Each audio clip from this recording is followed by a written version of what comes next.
Assalamualaikum warahmatullahi wabarakatuh. Halo Bro Konco, balik lagi bersama saya tentunya di channel Wong Klaten. Ya, pada kesempatan kali ini saya akan kembali sharing pengalaman ya saat saya menjadi seorang calon pegawai negeri sipil. Nah, kapan saya menerima SK untuk melaksanakan tugas dan juga sepengetahuan saya dari angkatan-angkatan sebelumnya. Nah, mungkin nantinya teman-teman bisa juga memprediksi waktu nanti teman-teman dapat melaksanakan tugas dan teman-teman menerima SK ataupun teman-teman melaksanakan dikletak. Nah, untuk ini sekedar sharing pengalaman aja ya, kalau mungkin salah ya nanti mohon dimaafkan.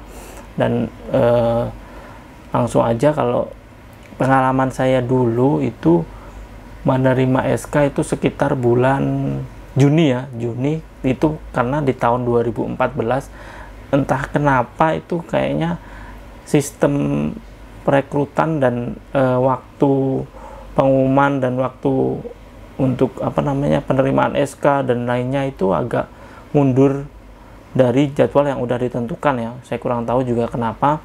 Jadi saya dulu pengumuman itu akhir Desember, terus baru menerima SK itu sekitar bulan Juni, kalau tidak salah Juni apa Mei ya. Tapi saya melaksanakan Juni itu karena kalau tidak salah itu pas pilkada atau pilpres tahun 2014 ya. Jadi antar reng waktu dari pengumuman terakhir saat pemberkasan dan menerima SK itu sekitar 5 bulanan. Nah, apakah sama dengan angkatan-angkatan setelah saya? Tentunya tidak, karena dulu saya itu menerima SK itu sebelum ada dikletak. Jadi di penerimaan SK itu sendiri, penempatan itu saya udah tahu sebelumnya, dan teman-teman yang lain udah tahu sebelumnya.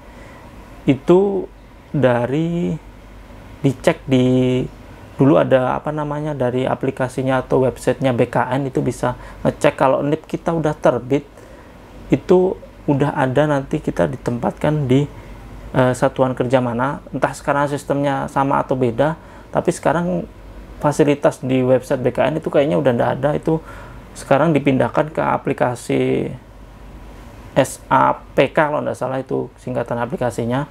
Nah, di situ kalau teman-teman udah NIP-nya udah masuk di BKN, itu teman-teman bisa cek dan login lewat aplikasi itu. Nah, saat dulu itu ada fase-fase untuk orang-orang yang udah ditetapkan NIP-nya. Jadi ada berbentuk Excel, itu disebutkan di Kejagung, itu prosesnya sampai udah berapa ratus dan selalu diupdate. Dan terakhir saya menerima SK itu sekitar bulan Juni, itu diterima di Semarang ya. Jadi di Kejati masing-masing itu dipanggil untuk penerimaan SK. Dan biasanya kalau setelah menerima SK itu paling lama ya, kalau CPNS kan maunya cepet-cepet ya, biasanya mau melaksanakan tugas, karena ya mungkin ada reng waktu nganggurnya yang udah lama dan semangat juga kalau mau merantau. Nah, itu juga bisa. Nah, itu biasanya teman-teman persiapan itu 1 minggu.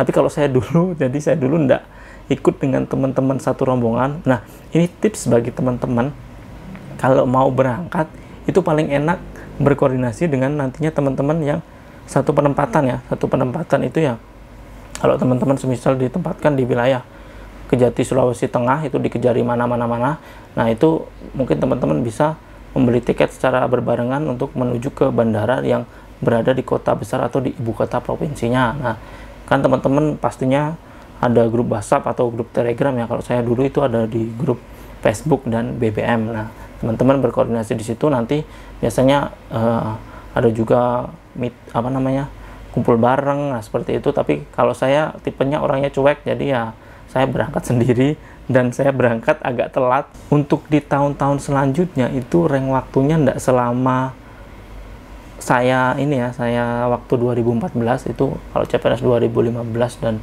2000 berapa kalau ada pengadaan CPNS itu paling lama kalau tidak salah itu kemarin itu 3 bulan ya. Jadi kenapa saya bisa bilang begitu? Yang terakhir pengadaan CPNS tahun 2018 ya. Jadi 2018 itu kan udah selesai di bulan Desember ya untuk pemberkasan dan lain-lain.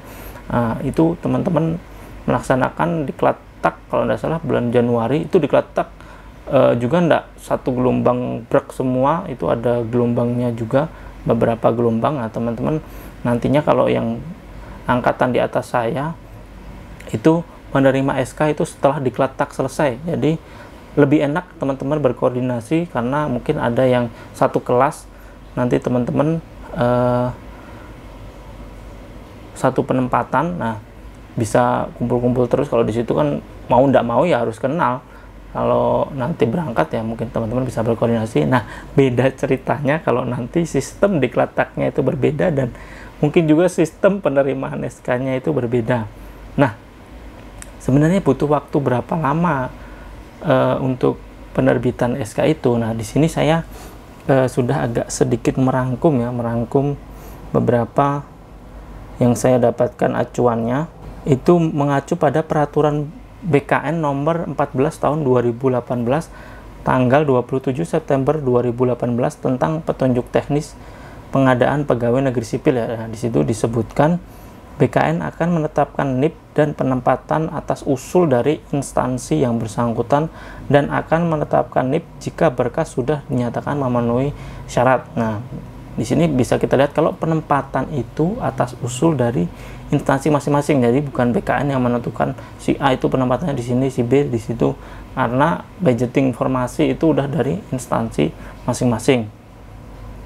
Nah, jika udah keluar penetapan NIP dari BKN, nah di sini saya baca di peraturan tidak disebutkan berapa lamanya ya. Jadi kalau saya dengar-dengar dari berita, BKN itu akan menetapkan NIP atau mungkin bisa terhitung mulai tanggal Desember 2020, kalau kemarin saya baca berita seperti itu.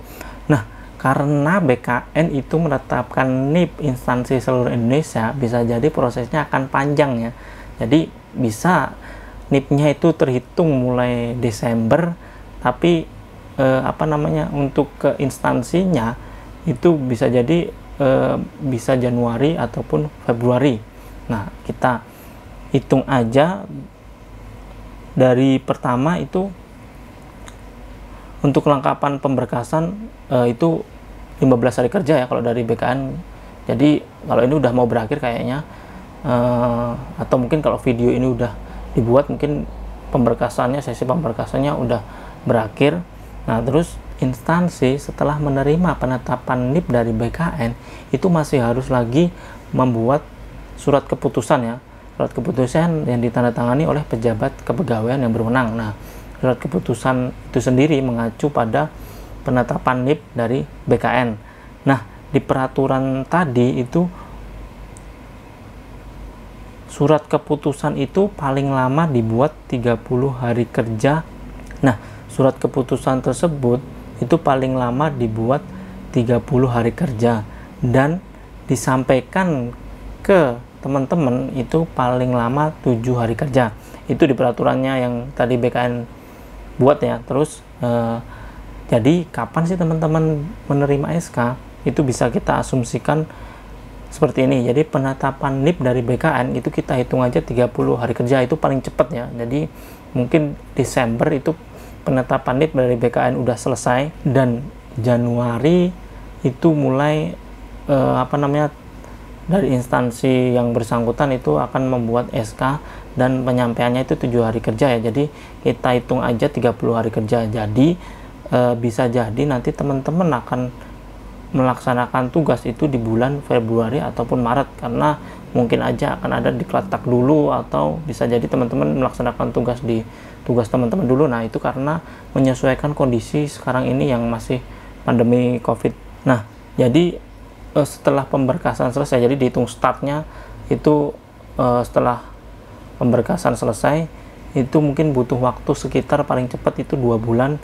Nantinya teman-teman akan menerima SK sebagai seorang calon pegawai negeri sipil. Nah setelah teman-teman menerima SK ya, harusnya teman-teman lebih cepat lebih baik untuk melaksanakan tugas ke satuan kerja masing-masing. Nah itu aja cukup sekian. Apabila ada salah-salah kata saya mohon maaf. Ini berdasarkan sharing pengalaman aja. Kalau mungkin nantinya yang saya sampaikan ini kurang tepat ya saya mohon maaf. Akhirul kalam, wassalamualaikum warahmatullahi wabarakatuh.